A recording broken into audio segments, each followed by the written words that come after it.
आज हम बात करेंगे उस महान योद्धा की जिसने मुगलों को सीधी चुनौती दी और अपने मराठा साम्राज्य को आगे बढ़ाया, जिनका नाम है छत्रपति शिवाजी महाराज। इनके बारे में जानने से पहले आप हमारे चैनल को सब्सक्राइब कर लें ताकि आपको इसी तरह के वीडियो मिलते रहें। चलिए शुरू करते हैं। इनका जन्म 19 फरवरी 1630 हुआ था। जन्म स्थान पुणे जो कि महाराष्ट्र में। इनके पिता का नाम शाहजी और माता का नाम जीजाबाई था। इनके पिता शाहजी मुगलों से अच्छे मधुर संबंध थे, इसलिए ज़्यादातर वक्त इनका मुगलों के साथ ही बिताते थे। इनकी माता जीजाबाई बचपन से ही शिवाजी को महाभारत, रामायण, भगवत गीता और सारी पुरानी कथाएं सुनाती थी। ये बड़ी ही शौक से सुनते थे, जिसके कारण ये बचपन से ही इनमें लीडरशिप आ गई और इन्होंने बचपन में शस्त्र चलाना सीख लिया था। इन्होंने शस्त्र चलाना जहाँ सीखा था उस स्थान का नाम मावल है, जो कि आज भी पुणे में है। इन्होंने देखा यहाँ के व्यक्तियों में शक्ति और ताकत बहुत ज़्यादा है और ये मौत से भी नहीं डरते हैं, परंतु ये अपनी शक्ति का सही उपयोग नहीं कर रहे। ये 3 साल तक उनके साथ रहे। पहले उनसे दोस्ती बनाई और दोस्ती भी ऐसी बनाई कि इनके कहने पे मित्र अपनी जान दे दे, क्योंकि इन्होंने अपना लक्ष्य पहले ही निर्धारित कर लिया था। और इन्होंने सभी दोस्तों को एक जगह बुलाया और कहा, हम मराठाओं को हमेशा मुगलों की नौकर के रूप में जाना जाता है। किसी की भी गुलामी एक मानसिकता है। हमें पूरे गांव में और आसपास के सभी गांव में जा जाकर सबको समझाना है, हमें मुगलों की गुलामी नहीं करनी है। इन्होंने सभी दोस्तों के दिमाग में एजेंडा फिट कर दिया। अब ये सब निकल पड़े गाँव में सबको समझाने के लिए। शुरुआत में इन्हें बहुत समस्या आई, पर कहते हैं ना, कड़ी मेहनत करने से एक दिन वो सपने सच होते हैं जो खुली आंखों से देखे जाते हैं। इन्होंने मुगलों की गुलामी से मराठाओं को बाहर निकालने के लिए स्वराज यात्रा निकालने का निर्णय लिया। शुरुआत में इनके पास इतनी पावर तो थी नहीं और ना ही इनके पास इतनी सेना थी। इनका दिमाग बहुत तेज चलता था और दिमाग इनका चाणक्य की तरह चलता था। और बात करें हौसले व शक्ति की तो महाराणा प्रताप की तरह ताकतवर थे। इन्हें चाणक्य वो महाराणा प्रताप का अवतार मान सकते हैं हम लोग।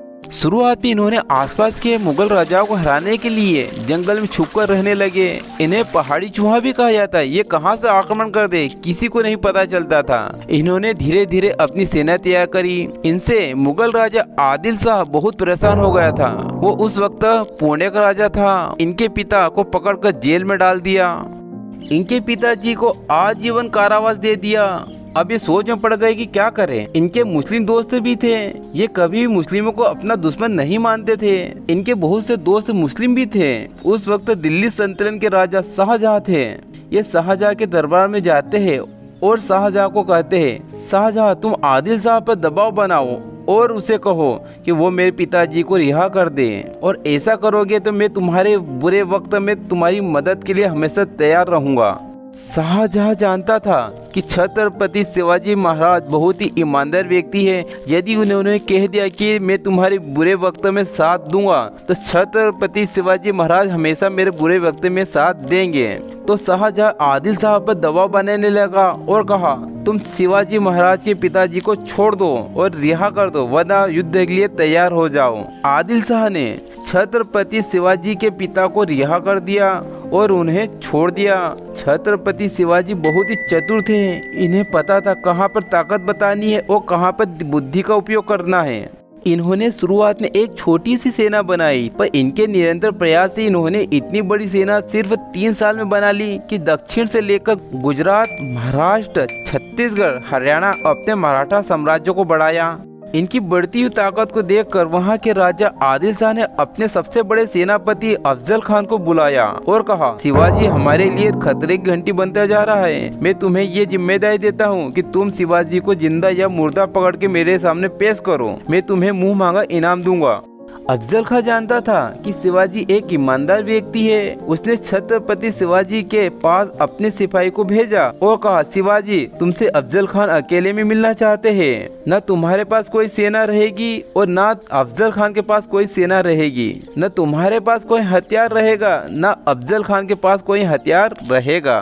क्या तुम अफजल खान से अकेले मिलना चाहोगे? शिवाजी ने बोला ठीक है, मैं मिलने को तैयार हूँ, मैं अकेला आऊंगा, न मेरे साथ कोई सेना रहेगी और न मेरे पास कोई हथियार रहेगा। जब ये दोनों अकेले जंगल में मिलते हैं, इनसे 2.5 गुना लंबा चौड़ा अफजल खान छत्रपति शिवाजी को गले लगाता है। शिवाजी ऐसे अफजल खान के सामने छोटे से लग रहे थे। अफजल खान ने ताकत से शिवाजी को दबा लिया और पीछे से खंजर निकाल लिया और छत्रपति शिवाजी की पीठ पर मारना शुरू कर देता है।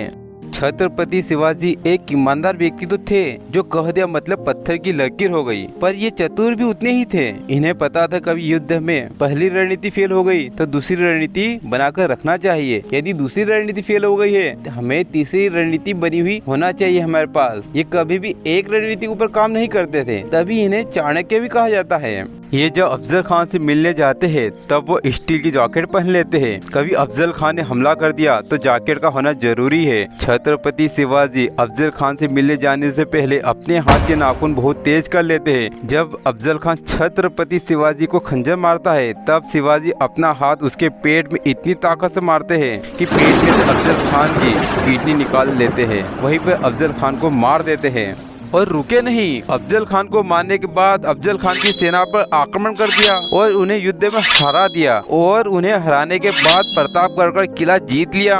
इन्हें इतनी बड़ी जीत मिली पर ये कभी भी रुकते नहीं थे। पहला युद्ध खत्म होने के बाद दूसरे युद्ध की तैयारी में लग जाते थे। इन्होंने 18 दिन बाद पनहल के किले पर आक्रमण कर दिया और उस किले को भी इन्होंने जीत लिया।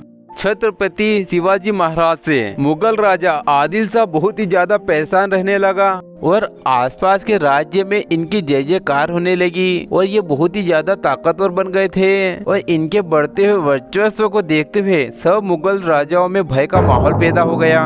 मुगल राजाओं ने राजा जयसिंह को अपने साथ ले लिया। उस वक्त राजा जयसिंह के पास बहुत ज्यादा सैनिक थे, वो बहुत ही ज्यादा ताकतवर राजा थे और उन्होंने सीधे शिवाजी पर आक्रमण कर दिया और शिवाजी को उस युद्ध में हार का सामना करना पड़ा। और राजा जयसिंह ने युद्ध में शिवाजी को हराने के बाद इनसे 23 किले छीन लिए और 23 किलों को अपने अधीन कर लिया। छत्रपति शिवाजी तो शिवाजी थे, इतनी बड़ी हार मिलने के बाद भी रुके नहीं, लगातार अपनी सेना को बढ़ाने में लगे रहे और लगातार युद्ध करते रहे। 4 साल में इन्होंने 360 किले जीत लिए। 23 किले हारे थे, वो जीतते कितने 360 किले जीत लिए। छत्रपति शिवाजी की लड़ाई किसी के धर्म के विरुद्ध नहीं थी, इनकी लड़ाई मराठाओं की रक्षा करने के लिए थी। ये मुस्लिमों के विरुद्ध में नहीं लड़ते थे, ये दुश्मन मुगलों को मानते थे। वो मुगल जो विदेशी देश से आए हैं और मराठाओं को अपना गुलाम बनाया है, उन मुगलों को ये अपना दुश्मन मानते थे। मुसलमान तो इनकी टीम में बहुत सारे थे, इनके कई बड़े बड़े इनकी सेना में सेनापति थे, इनके दोस्त भी मुसलमान थे, इनके कई गुरु भी मुसलमान ही थे। छत्रपति शिवाजी को मुसलमानों से कोई परहेज नहीं था, इन्हें सिर्फ परहेज था तो जो विदेशी देश से मुगल आए थे वो मुगलों को ही अपना दुश्मन मानते थे। मुगलों को अपना दुश्मन मानते थे जो बाहर से आकर मराठाओं को अपना गुलाम बना लिया था। अच्छा एक बात और, इस वीर योद्धा छत्रपति शिवाजी जो मुगलों से अलग करती है, इनका स्त्रियों के लिए विशेष सम्मान रहता था। ये क्या बोलते थे कि माँ और औरतों को और बच्चे को कोई भी परेशान नहीं करेगा। ये बचपन से ही महाभारत, रामायण, भगवत गीता सुनते थे। इनमें स्त्रियों के लिए एक अलग ही विशेष सम्मान की भावना उत्पन्न हो गई थी और ये बात इन्होंने अपने सैनिकों में भी भर दी। कोई भी सैनिक युद्ध जीतने के बाद किसी भी औरत की तरफ आंख उठाकर नहीं देखेगा, जिसने देख लिया उसको प्राण दंड दूंगा मैं, छत्रपति शिवाजी कहते थे। इनकी इसी खूबी के कारण इनके आसपास में इनकी जय जयकार होने लगी। इनकी इतनी इज्जत बढ़ गई कि आसपास के राज्यों में इनकी मिसाल दी जाने लगी। इनके राज्य में सबसे सुरक्षित कोई था तो वो स्त्री और बच्चे थे। छत्रपति शिवाजी महाराज के बारे में आप और कुछ जानना चाहते हो तो मुझे कमेंट्स करके बताइए, मैं इनके ऊपर एक और वीडियो बना दूंगा। मैं आपसे रिक्वेस्ट करता हूँ छत्रपति शिवाजी महाराज की वीडियो की जो कि हमारे स्कूल कॉलेज में पढ़ाया नहीं जा रहा है, इनके बारे में एजुकेशन सिस्टम में बताया नहीं जा रहा है, क्या आप इस वीडियो को पूरे भारतवर्ष में फैलाना चाहोगे? आप इस वीडियो को व्हाट्सएप ग्रुप में डालिए और वीडियो अच्छा लगे तो सब्सक्राइब भी करें और हाँ, स्टूडेंट तक तो जरूर शेयर करें। हाय गाइस, आप सरकारी नौकरी तैयारी कर रहे हो, UPSC, SSC, bank, railway, police, पटवारी, ETC, all competitive exam preparation में आपके रीजनिंग एवं गणित दोनों चैप्टर की इतनी परफेक्ट तैयारी करा दूंगा, आप कहीं नहीं रुकोगे। बिल्कुल बेसिक से एडवांस लेवल तक कॉन्सेप्ट इज पावर। आपके कॉन्सेप्ट जितने क्लियर रहेंगे उतने ही अच्छे से आपको गणित समझ में आएगी। तो आज ही आप अनम बायजूस सब्सक्राइब करिए। Thank you.